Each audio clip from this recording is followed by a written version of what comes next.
হ্যাঁ বলো, স্যান্ডের সংজ্ঞা হচ্ছে কি হওয়া উচিত? স্যার এটা হচ্ছে একটা গ্র্যানুলার ম্যাটেরিয়াল। ওকে, আর স্যার হচ্ছে ইউনিক। আচ্ছা আমাদের হচ্ছে এটা তো একটা ফাইন এগ্রিগেট আমরা বুঝলাম।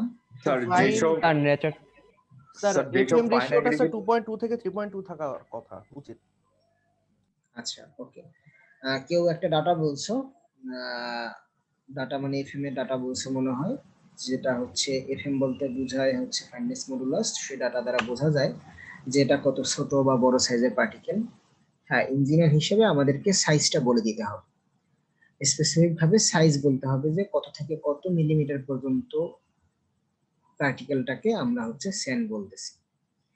তো আপাতত এখানে প্রথম স্লাইডে তোমরা দেখতেছো যে 0.06 মিলিমিটার থেকে 2 মিলিমিটার পর্যন্ত সাইজটাকে আমরা বলতেছি হচ্ছে স্যান্ড, এবং সেটা হতে হবে হচ্ছে নরমালি স্যান্ড ন্যাচারালি পাওয়া যায়, এবং হচ্ছে সেটা কিভাবে তৈরি হয় যে বছরের পরে বছর বা যুগের পরে যুগ পাথর ভেঙে ওয়েদারিং এর কারণে, ওয়েদারিং মানে হচ্ছে ওয়েদারের ইফেক্টের কারণে, সেটা কোনো একটা সময় হয়তো বড় একটা পাথর ছিল, সেখান থেকে অগ্নুৎপাতের ফলে বা অন্য কোনো কারণে হয়তো আস্তে আস্তে সেটা ছোট ছোট টুকরো হয়েছে, সেখান থেকে আরো ছোট ছোট টুকরো হয়ে এক পর্যায়ে এসে স্যান্ড তৈরি হয়েছে।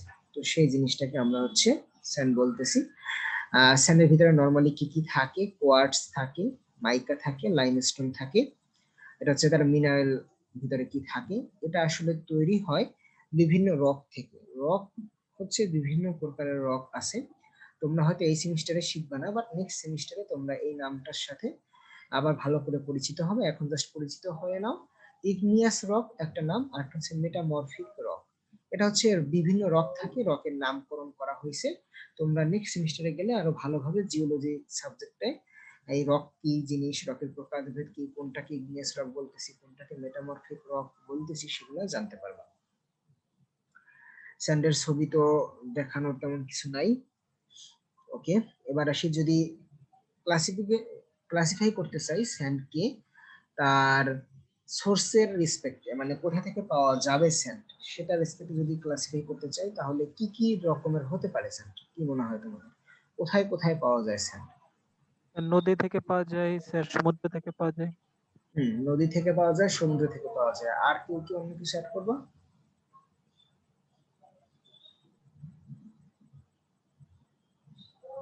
পাহাড়ের ওখান থেকে পাওয়া যায়। আচ্ছা, পাহাড়ের স্যার ওখানে হিমালয়ের পলি। মরুভূমি থেকে পাওয়া যায়। মরুভূমিতে সব। ওকে, হ্যাঁ আসলে তুমি যদি করো, মেইনলি আসলে হচ্ছে তিনটা জায়গা থেকে পাওয়া যায়। একটা হচ্ছে নদী যেটা বললো, সাগর যেটা বললো, আর একটা হচ্ছে খনি। খনি থেকে উত্তোলন করা সম্ভব, যেমন কয়লার খনি আছে তেমনি বালুরও হয়তো বা একটা এলাকায় বালু খুব বেশি পরিমাণে পাওয়া যায়, তার মানে ধরে নিব সেখানে হয়তো খনি আছে, এরকম কিছু। তো এটাকে আমরা পিট স্যান্ড বলবো নরমালি, সেটাকে আমরা পিট স্যান্ড বলে থাকি। স্যার মরুভূমির পোরশনটা কি স্যার পিট স্যান্ড হিসেবে ধরবো? হ্যাঁ ধরতে পারি মনে হয়, বা সেখানে আগে কি সমুদ্র ছিল নাকি, বা আগে কি নদী ছিল, পরে শুকাইয়া হচ্ছে এখনই হয়েছে নাকি, বাট আপাতত সেটাকে আমরা পিট স্যান্ডই ধরতে পারি মনে হয়। আচ্ছা ওকে, এবার আমাকে বলো যে তোমরা পিট স্যান্ড তো হয়তো দেখো নাই, বাট নদী থেকে পাওয়া স্যান্ড এবং হচ্ছে সাগর থেকে পাওয়া স্যান্ড, এটা তোমরা সচরাচর দেখে থাকো। এইটার মধ্যে পার্থক্য, দুই একটা পার্থক্য বলবা হচ্ছে রোল নাম্বার 14। কিরকম দেখতে, কিরকম হয়, কি মনে হয় পার্থক্য? নদী থেকে বালু তোলা বালুটা এবং সাগর থেকে তোলা বালুটার ভিতরে পার্থক্য? Roll number 14। জি স্যার, হ্যাঁ, যে একবার নদী, একটু কোশ্চেনটা। এই যে রিভার স্যান্ড এবং সি স্যান্ড, এই দুইটার ভিতরে পার্থক্য কি মনে হয় তোমার কাছে? কোনো পার্থক্য কি তোমার কাছে মনে হয়? দেখতে এই রকমের হয়, বা স্যারের সাইজটা এরকম, এটা এই স্যার সমস্যা? পিট স্যান্ডটা মেবি পিট বেশি স্যান্ডটা বাদ ছোট। দাও, ওকে রিভার এবং সি স্যান্ডটা বলো, যেটা পিট স্যান্ডটা রিভার হয়তো দেখো নাই তোমরা, বাট রিভার এবং সি স্যান্ড তো হচ্ছে সচরাচর চোখে দেখো, চোখে দেখায় কি পার্থক্য মনে হয়?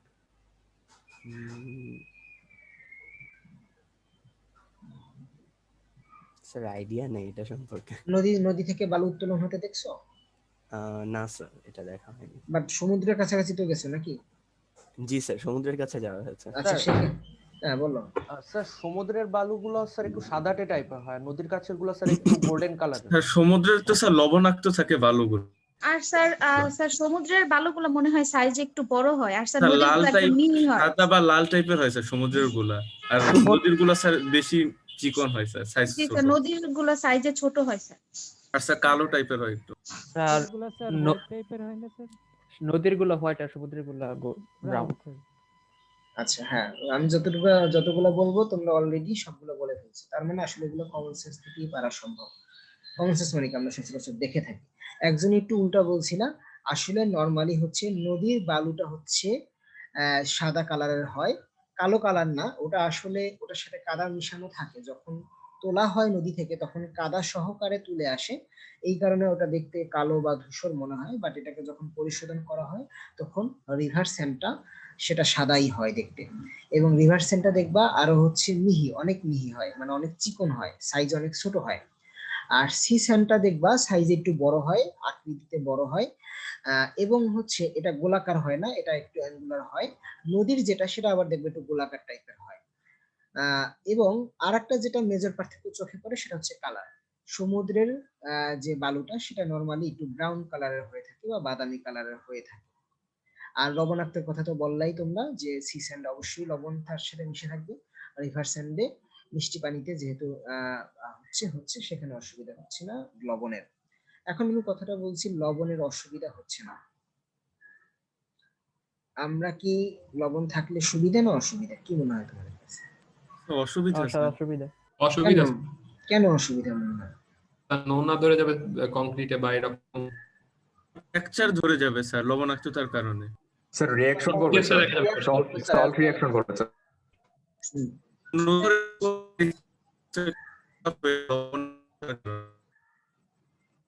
আচ্ছা, তোমরা অনেকগুলো পয়েন্ট বলছো, একটা হচ্ছে নোনা ধরে যাবে, ওকে কথাটা তোমরা হচ্ছে হয়তো মানে স্বাভাবিক, তোমরা এটাই বলবা। এটা কি এক্স্যাক্টলি কি প্রবলেমটা করে সেটা হয়তো বলতে পারবো না তোমরা।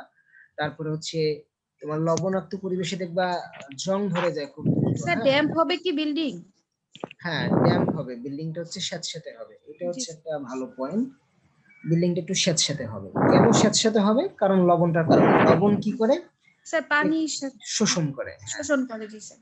বর্ষাকালে যদি দেখো, যখন আর্দ্রতা বাতাসে বেশি থাকে তখন আমাদের যে খাওয়ার লবণের জন্য আমরা বাটিতে যে লবণ রাখি সেটা দেখবা হচ্ছে পানি হয়ে গেছে, তার মানে হচ্ছে কি আসলে সে বাতাস থেকে আর্দ্রতা শোষণ করে। ঠিক তেমনি যদি এই মানে স্যান্ডেও যদি লবণ থাকে তাহলে একই কাজ হবে। সেই স্যান্ড দ্বারা তুমি যদি বিল্ডিং বানাও, বিল্ডিংটা তোমার কাছে স্যাঁতস্যাঁতে অনুভব হবে, ভিজা ভিজা অনুভব হবে। আরো কিছু অসুবিধা থাকতে পারে, রিয়াকশন করতে পারে।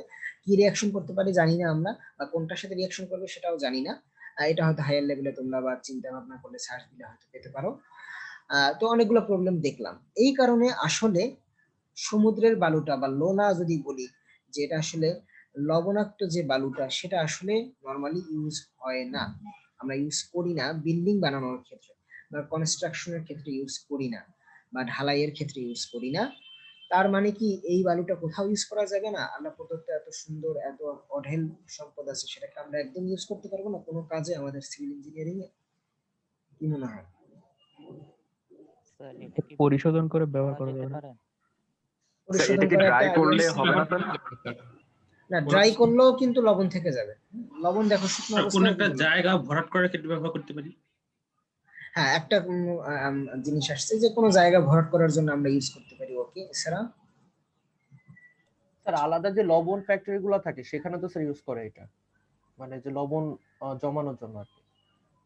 সেটা আলাদা সিভিল ইঞ্জিনিয়ারিং কাজে ওখানে।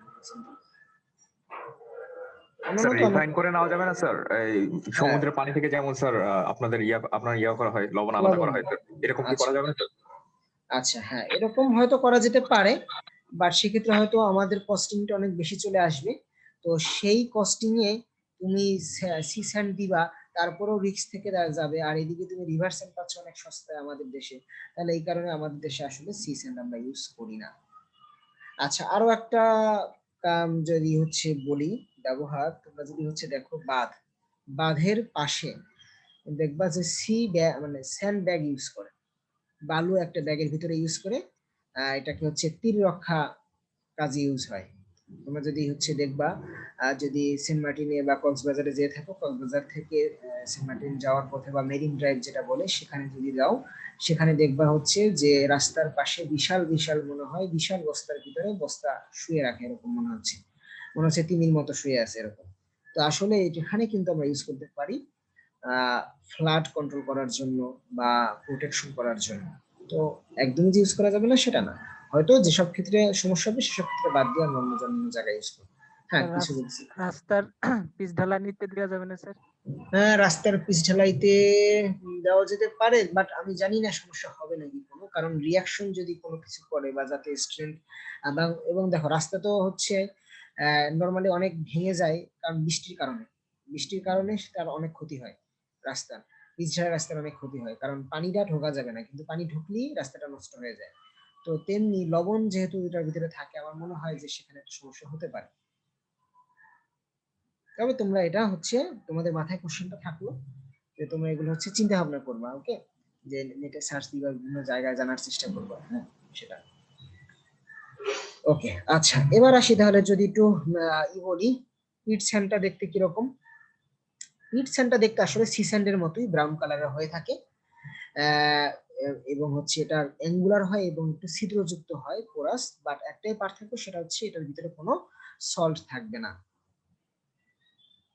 ওকে, তারপরে ক্লে বা অন্যান্য ইম্পিউরিটিস থাকতে পারে। আর মরুভূমি থেকে যেগুলো আসে ওগুলো যদি পিট স্যান্ড হয়, তো ওগুলো মরুভূমিতে, তো ওখানে তো স্যার আগে সমুদ্র ছিল, তো ওখানে তো স্যার লবণ থাকার কথা।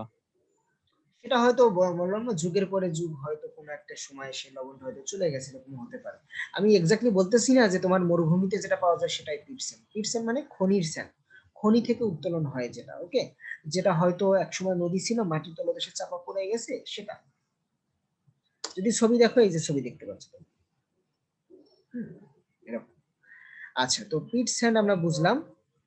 এবার আসে হচ্ছে রিভার স্যান্ড। দেখতে তো এরকম সাদা সাদা মনে হয়, রাউন্ড হয়, মসৃণ হয়, এবং প্লাস্টারিং ওয়ার্কের জন্য খুব সুইটেবল রিভার স্যান্ডটা। কারণ কি, প্লাস্টারিং হতে হয় খুব মিহি, তাহলে আমাদের দরকারও হবে কি বালু মিহি। আর সি স্যান্ডে এই দেখতে পাচ্ছ একটু সাইজে বড় বড় একটু হয়, অনেক সময় চিকনও কিছু পাওয়া যায়, ফাইনও পাওয়া যায়, রাউন্ড হয়, পলিশড হয়, ওকে।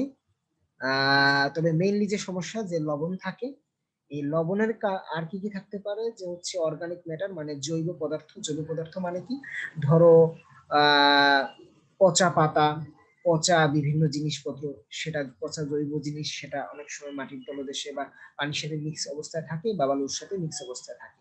বা শেল মানে হচ্ছে খোসা, শামুকের খোসা বন কিছু, এগুলো নর্মালি থেকে থাকে সি স্যান্ডে। এখন কথা হচ্ছে তোমাদের কাছ থেকে একটা কথা আসছিল যে স্যার হচ্ছে স্যাঁতস্যাঁতে ভাব আসে যদি আমি সি স্যান্ড দ্বারা হচ্ছে বানাই, কনক্রিট যদি বানাই। এখন এই স্যাঁতস্যাঁতে ভাব যেটা আসে, বা তোমরা কি খেয়াল করছো নাকি যে অনেক বিল্ডিং এ দেখা যায় বর্ষাকালে দেয়ালে হাত দিলে একটু লবণ লবণ অনুভূত হয়, জি খেয়াল স্যার, করছো? জি স্যার। হ্যাঁ। বিশেষ করে স্যার ফ্লোরে স্যার। হ্যাঁ, তো এটা কেন হয় সেটা হচ্ছে, তো তোমরা একটা কারণ বুঝলা, যেটা মেইনলি আসলে লবণ যদি থাকে, সেটা বালুতে থাকুক বা সেটা ইট যেটা ইউজ করছে সেটাই থাকুক, বা সিমেন্ট যেটা ইউজ করছে সেটাই থাকুক, লবণ থাকলে তার কাজ এইটা, সে এখানে একটা পরে এটা করবে, পানি শোষণ করবে, যেটাকে আমরা হাইগ্রোস্কোপিক বলতেছি, পানি শোষণ করে যে লবণটা, হাইগ্রোস্কোপিক সল্ট। তো সেক্ষেত্রে এরকম একটা লবণের স্তর দেখা যায়, অনেক সময় সাদা সাদা একটা স্তর দেখা যায়, অথবা হাত দিলে লবণ লবণ অনুভূত হয়, সাথে সাথে ভাব তো পাওয়াই যায়। সেই প্রবলেমটাকে বলে হচ্ছে এফ্লুরেসেন্স, যে কথাটা তোমরা হচ্ছে একটু আগে দেখতে পাচ্ছিলা। তো এফ্লুরেসেন্সের যদি তোমরা ছবি দেখতে চাও, তাহলে একটু ছবি দেখাই তোমাদেরকে, দেখতে কিরকম হয় যারা খেয়াল করো নাই। দেখো এই ছবিতে যদি দেখো, যেখানে একটা লবণ লবণ হচ্ছে একটা লেয়ার পড়ে গেছে, সাদা একটা লেয়ার দেয়ালের উপরে। যদি ইটের উপরে দেখো, ইটের উপরেও দেখো যে একটা, হয়তো ইটের ভিতরেই লবণ ছিল, যার কারণে এরকম একটা সাদা লবণের লেয়ার পড়ে গেছে। এখানে যদি খেয়াল করো, এই ছবিটা আরো ইন্টারেস্টিং, এখানে ডিরেক্টলি দেখা যাচ্ছে যে লবণের মতো একটা স্তর পড়ছে। তো এটাকে বলা হচ্ছে অ্যাফ্লোরেসেন্স। এবং এর কারণে কি হয়, তুমি যদি পেইন্ট লাগাও, অনেক সময় দেখবা পেইন্ট ঠিক মতো লাগে না, কিছুদিন পরই, মানে যতদিন থাকার কথা অতদিন থাকে না, কিছুদিন পরই পেইন্টটা খসে খসে পড়ে যাচ্ছে বা ড্যাম্প হয়ে যাচ্ছে। হ্যাঁ, দেখবা যে পেইন্ট খুলে আসে কখন, যখন একটু ভিজা ভিজা অনুভূত হয়, হ্যাঁ, দেয়ালের ভিতরে পানি অ্যাবজর্ব হয় তখন। তো এই কারণটা হচ্ছে আরেকটা কারণ যে পেইন খসে পড়ার। তো আশা করি তোমরা হচ্ছে এফ্লোরেসেন্স কি জিনিস বুঝতে পারছো। এর ওয়ার্ডটা যদি তুমি দেখো তাহলে এখানে লাল কালার অক্ষর দ্বারা লেখা আছে এফ্লোরেসেন্সটা। এফ্লোরেসেন্স।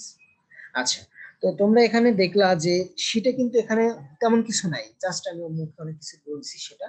বাট যেমন এফ্লোরেসেন্সের কথাটাই যদি বলি, জাস্ট এখানে একটা ওয়ার্ড লেখা আছে, কিন্তু তোমাদের শুধু একটা ওয়ার্ড পড়লে কিন্তু হবে না। তোমাদেরকে এটা নিয়ে আমি অনেক বিস্তারিত কিছু বলছি বা টুকটাক একটা ধারণা দিছি, তোমাদের বই থেকে আরেকটু ভালোভাবে পড়তে হবে। কোন কোন বই থেকে পড়তে হবে তোমাদের নামটা মনে হয় এখনো বলা হয়নি, বাট নাবিল স্যার মনে হয় বলে দিছে। বইয়ের নাম মনে আছে?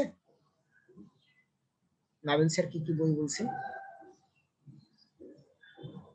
যে এই সাবজেক্টের জন্য কি কি বই লাগবে? স্যার একটা বলেছিলেন ইঞ্জিনিয়ারিং ম্যাটেরিয়ালস। ওকে, কোন রাইটারের নামটা যদি বলো। স্যার লতিফি ডক্টর এ আর লতিফি। হ্যাঁ, আর আরেকটা বলছে, আর কোনো বইয়ের নাম বলছে?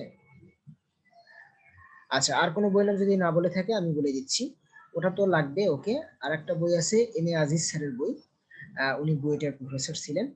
তো এটা খুবই একটা ফেমাস বই। আমাদের দুজনই বাংলাদেশি রাইটার, আমরা গর্বিত যে তাদের বই পড়তে পারতেছি এই সাবজেক্টের জন্য। তো এই দুইটা বই আমাদের লাগবে, সেখান থেকে তোমরা দেখতে পারো। আর একটা বই তোমাদের হয়তো লাগবে, বা একটা বা দুইটা চ্যাপ্টার, একটা চ্যাপ্টার হয়তো আমরা সেখান থেকে পড়াবো, সেটা হচ্ছে ইন্ডিয়ান রাইটারের বই। রাইটারের নাম হচ্ছে গুরচরণ সিং। তো সেখানে ইন্ডিয়ান রাইটারের বই থেকে পড়ার সময় তোমাদের একটা মাথায় খেয়াল রাখতে হবে যে আমাদের দেশের স্ট্যান্ডার্ড আর তাদের দেশের স্ট্যান্ডার্ড কি সেম? কি মনে হয় তোমাদের?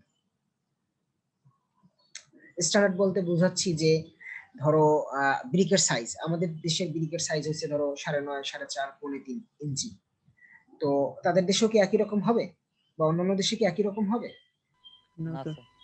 একই রকম হবে না, এক এক দেশে এক এক রকম স্ট্যান্ডার্ড ফলো করে। তারা তাদের দেশের অনুসারে লিখছে, আর আমরা আমাদের দেশের ডাটাগুলো ফলো করি। হ্যাঁ, তাদের দেশে ব্রিক, ধরো স্যান্ডকে যদি চিন্তা করি, স্যান্ডের একটা সাইজ দেওয়া আছে, তারা হয়তো 1 মিলিমিটার থেকে 2 মিলিমিটার গুলোকে স্যান্ড বলে, আমরা হয়তো 0.06 থেকে 2 মিলিমিটারকে স্যান্ড বলি। তো জাস্ট উদাহরণ কিছু দিলাম বোঝার জন্য আর কি, যে আসলে হ্যাঁ তুমি ইন্ডিয়ান রাইটারের বই থেকে পড়তে পারবা, পড়তে ভালো লাগবে, কিন্তু ডাটাটা নিতে হবে আমাদের বাংলাদেশি রাইটারের বই থেকে।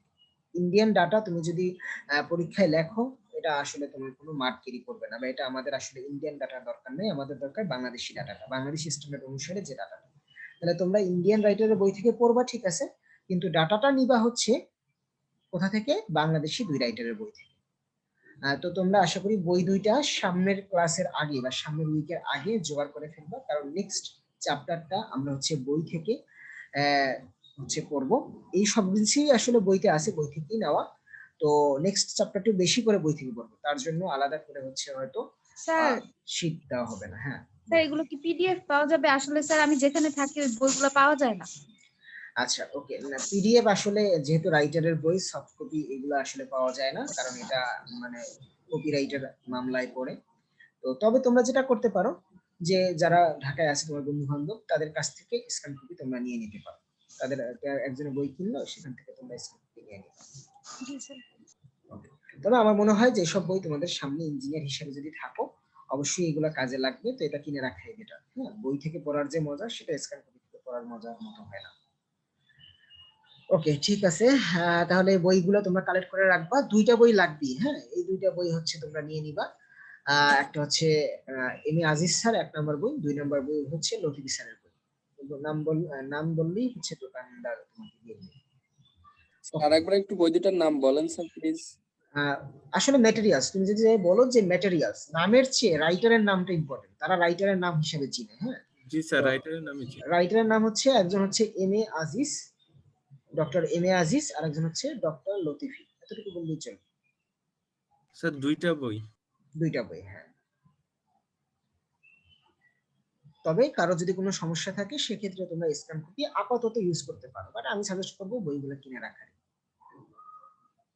ওকে, আচ্ছা, এবার আসি তাহলে। আচ্ছা, তাহলে কি করবা, বই থেকে কি পড়বা? ধরো আমি এখানে যা পড়াইছি, বইতে কিন্তু আরো অনেক টপিক আছে। ধরো বইতে 20টা টপিক আছে, আমি হয়তো তোমাদেরকে 10টা টপিক পড়াচ্ছি।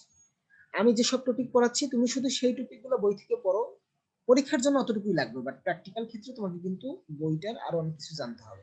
বাট আপাতত পরীক্ষার জন্য সেটা কুইজ হোক, সেটা হচ্ছে ফাইনাল হোক, সেক্ষেত্রে কিন্তু শীটে যেসব টপিক আছে সেই সব টপিকগুলো বই থেকে খুঁজে বই থেকে পড়ে নিবা, বই থেকে আরেকটু জানার চেষ্টা করবা। বাট বইতে হয়তো 20টা টপিক আছে, সব টপিক পড়ার দরকার নাই, যেটা শীটে আছে যেসব টপিক সেই সব টপিক বিস্তারিত বই থেকে পড়ে নিবা। সব চ্যাপ্টারের ক্ষেত্রে এগ্রিগেট, স্যান্ড, যতগুলো চ্যাপ্টার পড়াবো সবগুলোর ক্ষেত্রেই সেম কথা। তবে আগে শীটের গুলা দেখবা, শীটের গুলো দেখে তুমি বুঝতে পারবা যে বই থেকে কি কি পড়া উচিত পরীক্ষার জন্য। হ্যাঁ, আচ্ছা এবার আসি, আমি যদি সাইজ অনুসারে হচ্ছে স্যান্ডকে ভাগ করি, দেখো বিভিন্ন পদের স্যান্ড পাওয়া যাচ্ছে সবচেয়ে মিহি, তারপরে আরেকটু হচ্ছে কোর্স, আরেকটু কোর্স, আরেকটু কোর্স, সবচেয়ে বেশি কোর্স। তাহলে আমরা যদি এখানে এভাবে ভাগ করি, 5 ভাগে ভাগ করা যায়। দেখো very fine sand, medium sand, coarse sand, very coarse sand. Size দেখো সবচেয়ে ছোট হচ্ছে ভেরি ফাইন স্যান্ডের সাইজ, আর সবচেয়ে বড় হচ্ছে কোর্স স্যান্ডের সাইজ। তার মানে স্যান্ডের ভিতরেও কত ভাগ আছে এটা দেখলাম। এবার আসি, যদি আমি এফএম ওয়াইজ ভাগ করি, ফাইননেস মডুলাস, তোমরা একটু পড়ি তোমাদের পরীক্ষা রোল নাম্বার 27, তুমি একটু বলো ফাইননেস মডুলাস কাকে বলে? এটা গত চ্যাপ্টারে বা আগের চ্যাপ্টারে তোমরা পড়ে আসছো, আজকে তো পরীক্ষার জন্য পড়ছো, তো বলো রোল নাম্বার 27 ফাইননেস মডুলাস কাকে বলে, বা এটা দ্বারা কি বুঝো? ফাইননেস মডুলাসের মানটা কম বা বেশি হলে কি বোঝায়?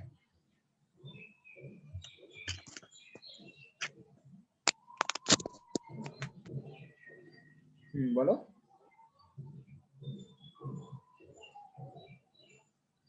কথা বলো, আমরা শুনতে পাচ্ছি, তুমি কি বলো?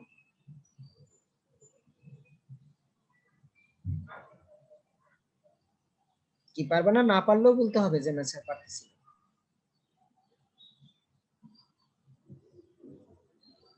আচ্ছা রোল নাম্বার 45 বলো।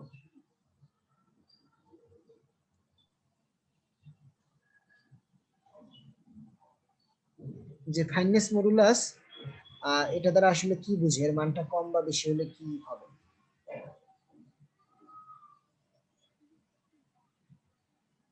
কি প্রিপারেশন নাও না আজকের পরীক্ষার জন্য?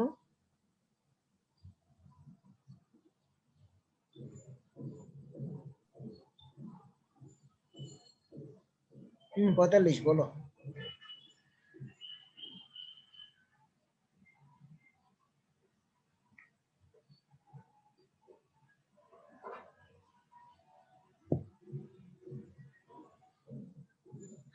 আচ্ছা ঠিক আছে, তাহলে হচ্ছে এটা হ্যালো পরীক্ষার জন্য। স্যার, স্যার 27 স্যার, আমার মাইক্রোফোন ডিস্টার্ব করতেছিল। হ্যাঁ বলো, ফাইননেস মডুলাস কম বা বেশি হলে কি বোঝায়? স্যার ফাইননেস মডুলাস হচ্ছে sum of cumulative percentage retained on standard শিপস, ওকে, বাট এটা যেটাকে দিয়া আমরা কি 100 বুঝবো? দিয়ে ডিভাইড করব। ওকে, সেটা তো বুঝছি। তো বলো যে এটা দ্বারা কি বুঝবো, এটার মানটা কম বা বেশি হলে কি বোঝায় আসলে? এটার মান বেশি, এর মানে কি বুঝো তুমি? স্যার এটার মান যদি বেশি হয় তাহলে এটার মধ্যে এটাকে আমরা কোর্স এগ্রিগেট ধরতে পারবো, আর যদি কম ভ্যালু হয় তাহলে এটা ফাইনাল এগ্রিগেট। তো এখানে যদি দেখো যে আমরা এফএম এর উপর যদি ডিপেন্ড করে ভাগ করি, তাহলে কোর্স স্যান্ডের এফএম সবচেয়ে বেশি আর ফাইন স্যান্ডের এফএম সবচেয়ে কম। ওকে, এবার আসি হচ্ছে এটা যদি একটু খেয়াল করো, যে আমি বলছিলাম যে এক এক দেশে এক এক রকম স্ট্যান্ডার্ড। যেমন আমি বলছি যে ইন্ডিয়াতে হয়তো স্যান্ড 1 মিলিমিটার থেকে 2 মিলিমিটার সাইজ গুলাকে স্যান্ড বলতেছে, বাংলাদেশে হয়তো আমরা প্রথম স্লাইডে তোমাদেরকে বলছিলাম যদি মনে থাকে কারো, 0.06 থেকে 2 মিলিমিটার পর্যন্ত সাইজ গুলাকে আমরা স্যান্ড বলতেছি। বাট আসলে এটা ইনস্টিটিউট টু ইনস্টিটিউট, দেশ টু দেশ ভেরি করে। দেশ মানে কান্ট্রি টু কান্ট্রি ভেরি করে, বা ইনস্টিটিউট টু ইনস্টিটিউট ভেরি করে। যেমন আমরা যদি এখানে কয়েকটা ইনস্টিটিউট, স্বনামধন্য ইনস্টিটিউট আছে, যেমন ইউনিফাইড সয়েল ক্লাসিফিকেশন সিস্টেম, আমেরিকার একটা ইনস্টিটিউট যারা ট্রান্সপোর্টেশন রিলেটেড কাজ করে, এগ্রিকালচারাল রিলেটেড কাজ করে, আমেরিকার আরেকটা ইনস্টিটিউট এমআইটি, নাম শুনছো তোমরা। এদের যদি আমি দেখি যে এরা কাকে কি বলতেছে, তাহলে যদি খেয়াল করো এদিকে দেখতে পাচ্ছ তোমরা, যদি আগে চিন্তা করি আষ্টটাই যদি খেয়াল করি, যে American society, American association of state highway transportation officials, এই ফুল নামটাও কিন্তু তোমাদের জরুরি। হ্যাঁ, ফুল নামটাও তোমাদের মুখস্থ করতে হবে। আচ্ছা, তো সেখানে তুমি দেখো গ্রাভেল তারা বলতেছে 76.2 মিলিমিটার থেকে 2 মিলিমিটার সাইজগুলোকে তারা গ্রাভেল বলতেছে। স্যান্ড বলতেছে হচ্ছে 2 মিলিমিটার থেকে 0.075 সাইজগুলোকে। সিল্ট বলতেছে হচ্ছে 0.075 থেকে 0.002 সাইজগুলোকে। আর 0.002 এর চেয়ে ছোট সাইজগুলোকে তারা কেলে বলতেছে। আস্ত এইভাবে বলতেছে। তুমি যদি তাদেরটা মিলাইতে চাও, আগের একটা ইনস্টিটিউট ধরো ইউনিফাইড সয়েল ক্লাসিফিকেশন সিস্টেম, সেখানে দেখো মিলবে না। 76 থেকে 4 মিলিমিটার পর্যন্ত বলতেছে তারা গ্রাভেল। দেখো এটার সাথে এটা মিলতেছে না। এটাই আমি তোমাদের দেখানোর চেষ্টা করতেছিলাম যে এক এক ইনস্টিটিউট এক এক ভাবে নামকরণ করছে, এক এক সাইজটাকে এক এক জিনিস তারা বলতেছে। এবার কথা হচ্ছে যে তাহলে তোমাদের কি করতে হবে, তোমাদের সবগুলা এই যে সবগুলা না হোক অন্তত এই যে চারটা দেওয়া আছে এই চারটা একটু মুখস্থ করতে হবে। এটা একটা মুখস্থ করলে বাকিগুলো সহজ, দেখবে কাছাকাছি মানগুলা। আচ্ছা, এবার আমি যদি তোমাদের যদি খেয়াল থাকে যে সবচেয়ে ছোট সাইজের সিপ কত নাম্বার সিপ? 200 স্যার 200 তার ওপেনিংটা কত মনে আছে তোমাদের? Sir 0.075 millimetre nanometre. আচ্ছা, তার মানে তার ওপেনিংটা হচ্ছে 0.075 মিলিমিটার, 75 মাইক্রোমিটার। হ্যাঁ আচ্ছা, আপাতত মিলিমিটারই আমরা রাখি। হ্যাঁ 75 মাইক্রোমিটারও বলতে পারো, আবার 0.075 মিলিমিটারও বলতে পারো। আচ্ছা, এখন আমি যদি হচ্ছে আস্ত ক্লাসিফিকেশন অনুসারে ভাগ করতে চাচ্ছি, ধরো হ্যাঁ আস্তটার কথা এখন শুধু মনে রাখো। আচ্ছা, আরেকটা কথা বলে নিই, আমি যদি হচ্ছে ধরো এগ্রিকালচার কৃষি কাজ করি, তাহলে আমি তো কার কথা শুনবো, কোন ক্লাসিফিকেশন মেনে চলবো? Agriculture classification sir. হ্যাঁ, এই যে ইউএসডিএ তাদের কথাটা শুনবো। আমি যদি রাস্তার কাজ করি, রাস্তায় তো এগ্রিগেট লাগে, সেক্ষেত্রে কারটা ফলো করবো? স্যার এমআইটি না সেখানে ওই যে ট্রান্সপোর্টেশন অফিসিয়াল আসতো। তো তোমরা বুঝলে আসলে যে যখন যে কাজটা করবে তাদের কথা শুনতে হবে। ওকে, তাদেরটা শোনাটাই উচিত। ওকে, এবার আসি হচ্ছে আষ্টটাই যদি আপাতত জাস্ট উদাহরণের জন্য দেখাই যে আমি আলাদা করতে চাচ্ছি সিল্ট স্যান্ডকে আলাদা করতে চাচ্ছি আর সিল্ট কেলেকে আলাদা করতে চাচ্ছি, তাহলে আমার কত নাম্বার সিপ দ্বারা তাদেরকে আলাদা করতে হবে? Sir 200 number sieve. হ্যাঁ 200 নাম্বার সিপ দ্বারা। যদি খেয়াল করো এখানে ডাটার দিকে যে 0.075 এর যে বড়গুলাকে বলতেছি স্যান্ড, আর 0.075 এর চেয়ে ছোটগুলাকে বলতেছি আমরা কি সিল্ট এবং কেলে বলতেছি। হ্যাঁ 0.075 এর চেয়ে ছোট যত ছোট আছে সবগুলাকে আমরা একসাথে যদি বলি সিল্ট এবং কেলে। তাহলে আমি যদি হচ্ছে এখানে সেই জিনিসগুলো এখানে আমি সিপ করি, তাহলে উপরে যেটা জমা হবে সেটা হবে স্যান্ড, আর নিচে যেটা জমা হবে বা পাস করে যাবে সেটাকে আমরা বলবো সিল এবং কেলে। সেখানে মিক্স অবস্থায় থাকবে না আলাদা আলাদা অবস্থায় থাকবে? মিক্স অবস্থায় থাকবে। ওকে, এখন তুমি যদি এখানে কি এই জায়গাটায় সিলটো আছে কেলেও আছে, কারণ কি, কারণ এটার সাইজ 0.075, তার চেয়ে ছোট সবগুলো পাস করতেছে। তাহলে কেলের সাইজও 0.075 এর চেয়ে ছোট, সিল্টের সাইজও 0.075 এর চেয়ে ছোট আস্ত ক্লাসিফিকেশন অনুসারে। এখন আস্ত বলতেছে যে তাহলে কেলে বলতেছে তারা 0.002 এর চেয়ে ছোটগুলাকে তারা কেলে বলতেছে। তো সেটা তো তুমি আলাদা করতে পারবে না, কারণ এটা তো 0.075 সিপ। সেটাকে আলাদা করার জন্য কোন সিপটা দরকার বা কোন সাইজের সিপ দরকার? 0.002 সাইজের। হ্যাঁ, সে তুমি যদি কেলেকে আলাদা করতে চাও তাহলে এখানে মাঝখানে আরেকটা সিপ দিতে হবে, যার ওপেনিং হতে হবে কার সমান 0.002 মিলিমিটারের চেয়ে সমান। তাহলে যেটা উপরে রিটার্ন করবে সেটা হচ্ছে সিল্ক, আর যেটা নিচে রিটার্ন করবে সেটা হচ্ছে কি? ক্লে। এখন কথা হচ্ছে যে চিন্তা করো 0.002 মিলিমিটার এরকম ক্ষুদ্র ওপেনিং এর সিপ বানানো অসম্ভব। তাহলে তুমি যদি সিবি না বানাইতে পারো তুমি কি আলাদা করতে পারবা? না, অন্য কোন মেথডে অ্যাপ্লাই করতে হবে। অন্য কোন মেথডে আলাদা করা যায় কি মনে হয় তোমাদের কাছে, কোনো আইডিয়া আছে? হাইড্রোলিক কি জানি একটা ছিল, গ্রেভিটেশন দিয়ে কিছু সামথিং। আচ্ছা, তোমরা কি অন্য সেকশনের সাথে কারো কথাবার্তা বলো নাকি? হ্যাঁ, আচ্ছা দেখি একটু ভালো যদি বলো, ভালো করে বলো দেখি যে কি বলতে চাচ্ছো বলতেছো তোমরা। কারো কোনো আইডিয়া আছে নাকি বলো, এটা আরো ভালো। হ্যাঁ, অন্যদের কাছ থেকে খবর নেওয়া আরো ভালো। যে কিভাবে আলাদা করব তাহলে 0.002 সাইজটা, এত ছোট সাইজ সি বানাইতে পারতেছি না কোন ধরে নাও, তো তাহলে আমরা সেটা কিভাবে আলাদা করতে পারি? আমাদের তো আলাদা করে বের করতে হবে যে এই বস্তার ভিতরে ধরো কয় % কেলে আছে, বের করতে হবে। কিভাবে বের করতে পারি? আমরা আসলে হচ্ছে পাতন পদ্ধতি ইউজ করি। তোমরা কিছু একটা বলতেছিলা, হয়তো ওভাবে বলতে পারো না। পাতন পদ্ধতি ইউজ করি। হ্যাঁ, পাতন পদ্ধতি ইউজ করতে পারি। পাতন পদ্ধতিটা কি, যে তুমি এই সিল্ট এবং ক্লেকে ধরো হচ্ছে, বা স্যান্ড সিল্ট ক্লে, তিনটা জিনিসকে তুমি পানির ভিতরে মিক্স করলা, সবচেয়ে প্রথমে পদক্ষেপ করবে কার?